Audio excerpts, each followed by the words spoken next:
Why do we fall? So we can learn to pick ourselves back up.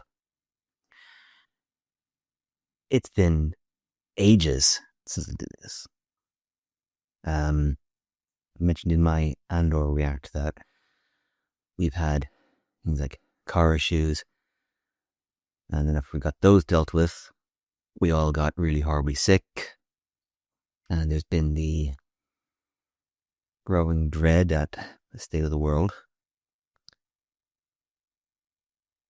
This is something I really want to do.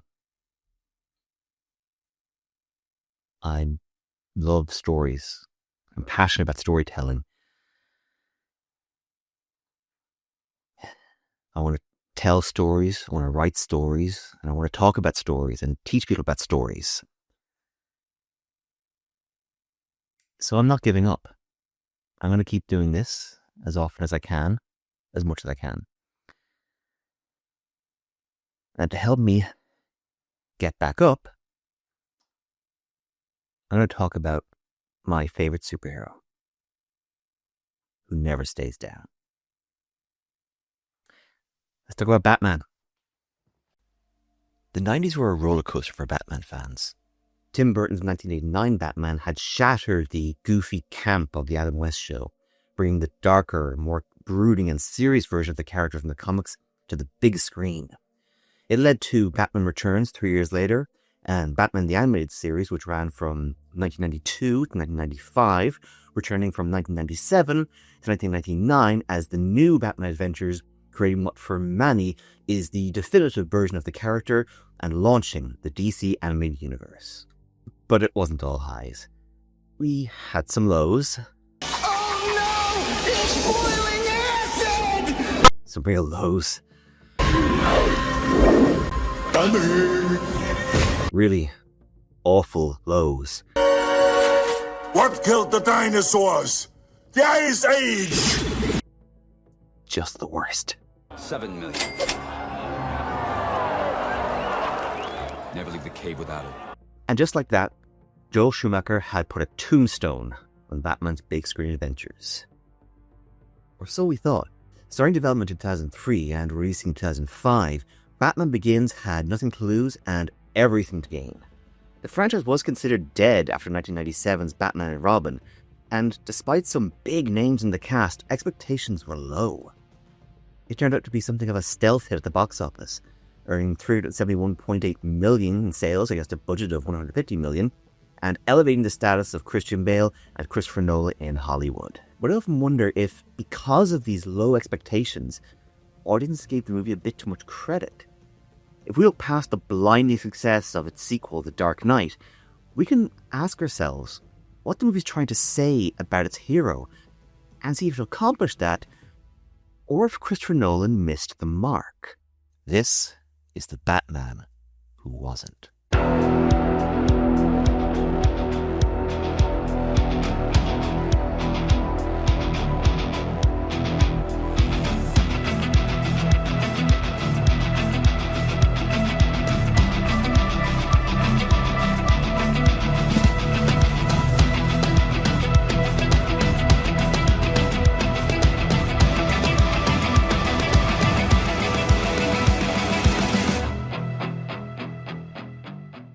Welcome to the workshop. My name is Paul, aka Wordmaker. I remember absolutely loving Batman Begins, walking out of the cinema practically giddy at what I'd seen. I had few criticisms really, and it's still a movie I enjoy today. In the run-up to its release, the biggest talking point was how, unlike previous Batman movies, this time the focus would be on Bruce Wayne as a character, with the story following his journey and development. In a 2004 interview with Variety, which called out the uncertainty and low expectations I mentioned earlier, Christopher Nolan explained that he wanted to explore the humanity of Batman and make audiences care as much about the man under the mask as the superhero persona itself. The story was to be told in a quote-unquote grounded reality, showing how Bruce would go from a victim of tragedy to an extraordinary heroic figure. Going into this then, it's unsurprising that a considerable amount of the runtime would cover the hows and whys of Bruce becoming Batman. In this regard, the movie is a success. If we look at the events chronologically, the first beat is Bruce falling into the well and being swarmed by bats. The next is Thomas Wayne imparting some sage wisdom about getting up after failure and the importance of the Wayne family giving back to the city of Gotham. It's Bruce's reaction to the bat-like demons, which leads to his family leaving the performance of Boito's Mephistopheles, a creative decision by Nolan to give bats and fear a more central importance to Bruce. It's not a decision I object to in any meaningful way, though I do feel that the innocence and fantasy of visiting the cinema with your parents as a child makes the Wayne's murder that much more tragic and world-shattering for the 10-year-old Bruce. We move forward into Bruce's young adulthood when he is present at a hearing in which his parents' killer, Joe Chill, is testifying against mob boss Carmine Falcone in exchange for parole. We learn that he went with the intent to shoot Chill, but an unnamed woman hired by Falcone kills him before Bruce can. In a quick series of events, he learns a thing or two. From witnessing Chill's assassination, he learns that the death of someone who has done him wrong won't ease his pain. From his argument with Rachel about how the police won't touch Falcone, he learns that the system will never stop people like this. And from Falcone's callous disregard for his self-righteousness, he learns that he can't fight this problem himself.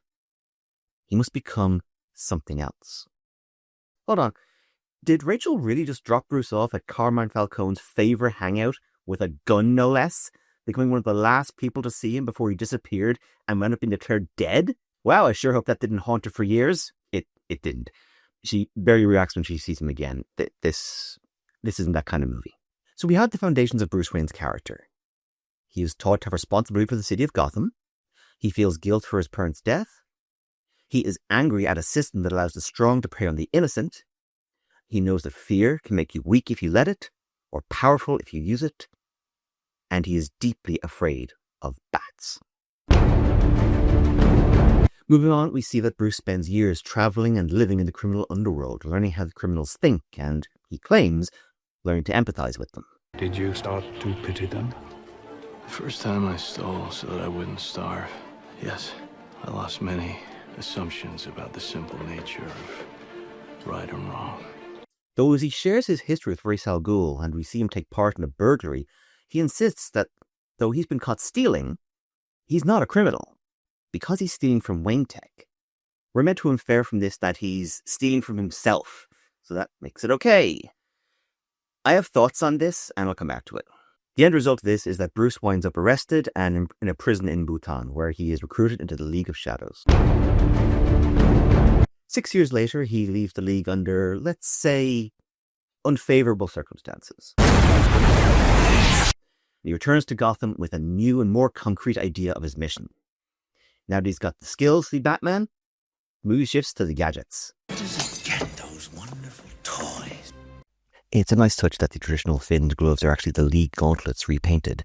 The rest is all either prototype military hardware taken from Wayne Tech's Applied Sciences division, such as the infantry armor for the batsuit and the memory cloth used for the cloak and wings, or it's outsourced components that Bruce and Alfred assembled together, like his mask. Isn't it a bit strange that Wayne Tech is such a prominent company, but has apparently designed an arsenal of products for the military that are just too expensive to put into use? Those government contracts must be nice, huh? I particularly like the Tumbler, the first Batmobile designed to look like it actually exists in real life. As Lucius Fox explains, it's built to make a bridge across rivers during combat, using a rampless jump system. Here's a clip of that in action. Here we go.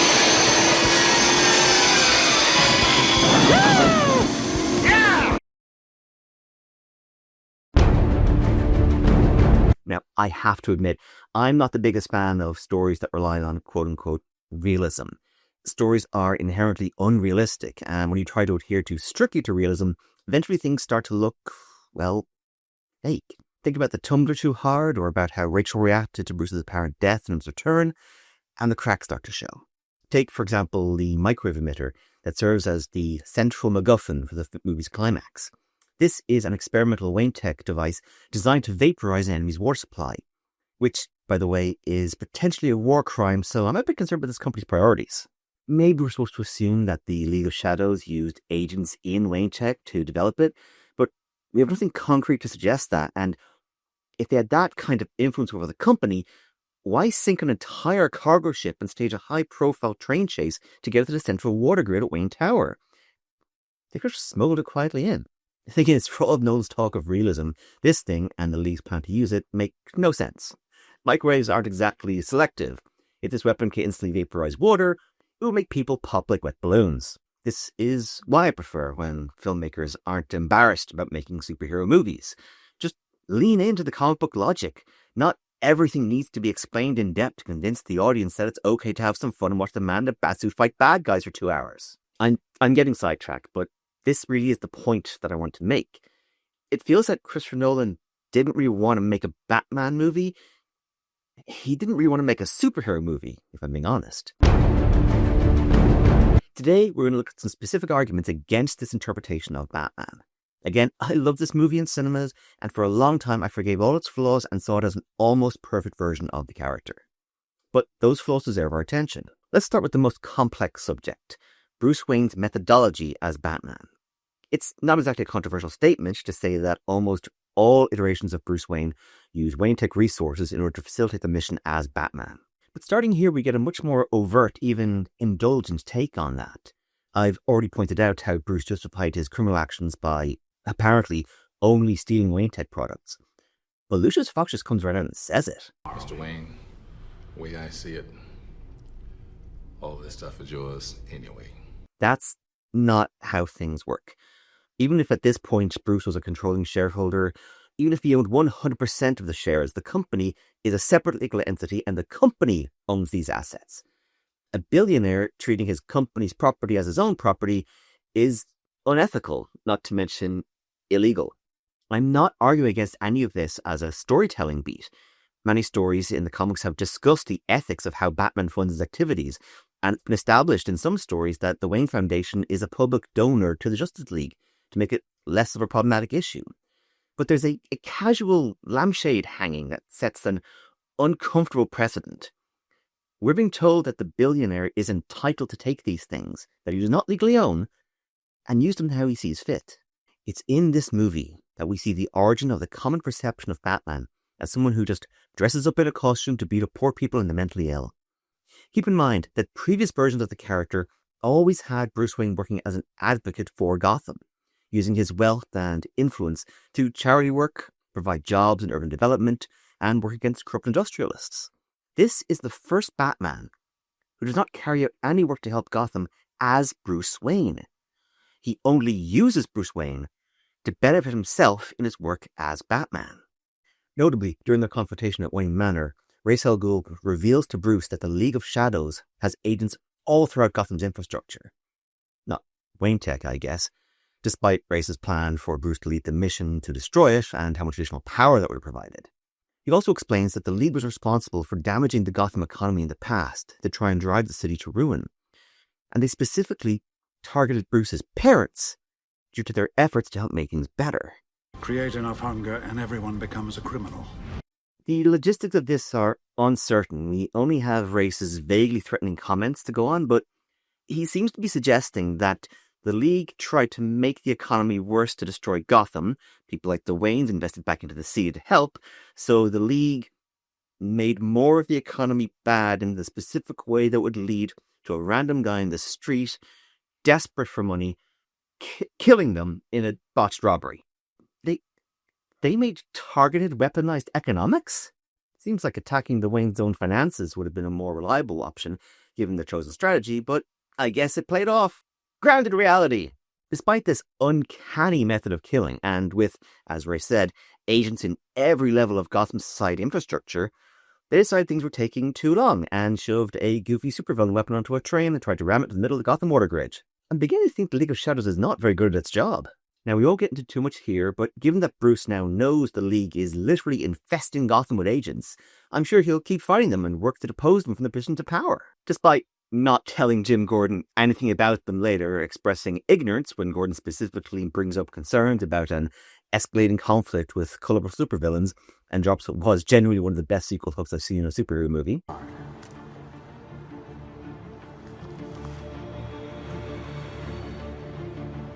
I'll look into it. I'm beginning to think Batman is not very good at his job. And I wish I could say we'll see Bruce instead use his civilian influence to root out the League's remaining agents, but, well, The narrative that we just need the right kind of elite to exercise their will above the rights of the lower class will continue in parts 2 and 3. Here we go. This is where the movie almost became groundbreaking. Christian Bale was the first live-action Batman to explicitly state that he will not kill out of a sense of morality. Even Adam West killed people, if accidentally. See the movie. George Clooney was the first to not kill anyone at all, but he never came out and expressed it as a code. Val Kilmer's Batman warned Dick Grayson against killing Two-Face, but solely out of concern for the psychological damage it would cause him. And he ends up killing Two-Face himself. Here, we finally had a Batman who said, "I will not kill." But as soon as it was convenient, he found a loophole. I won't kill you.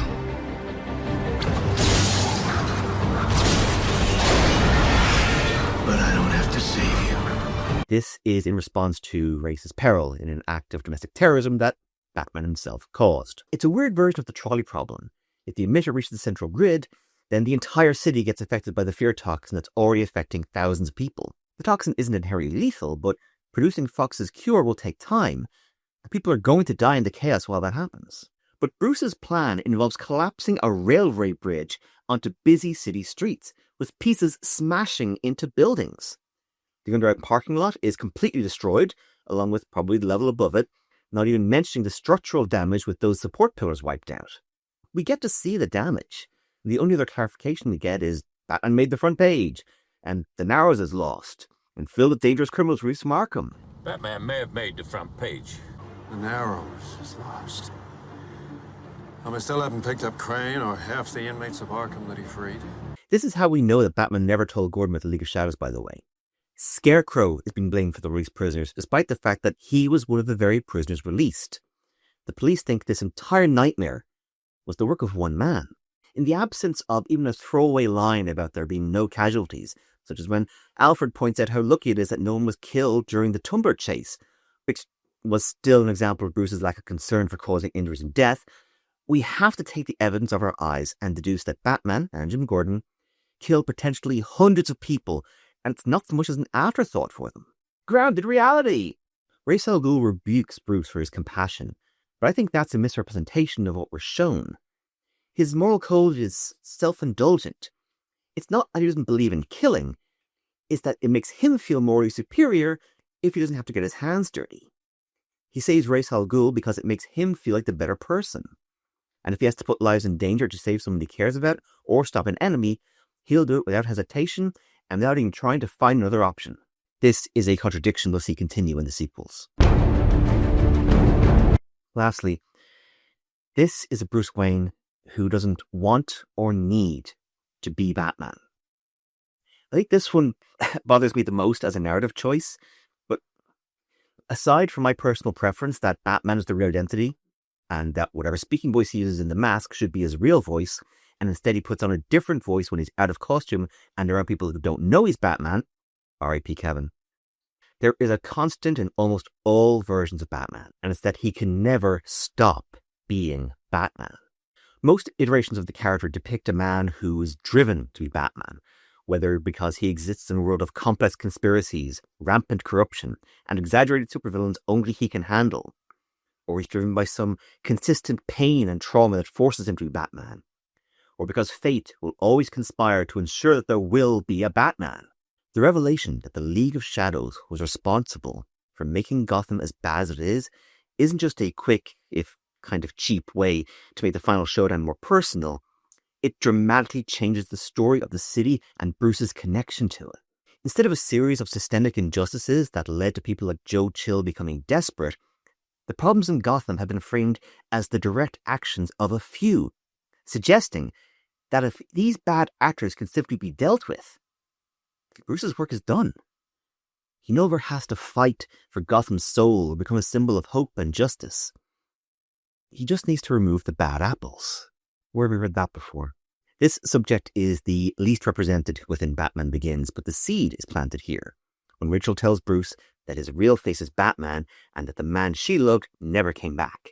However, she does offer that there may be a time when they can be together, when Batman's no longer needed. We will see how this evolves as we continue the series. Thank you for watching. This is a bit of an experiment. It's going to be my first multi-part video series. The reason I wanted to break it up is because I want to avoid making a really long video that I wasn't sure everyone would watch. I will eventually release a supercut of all three.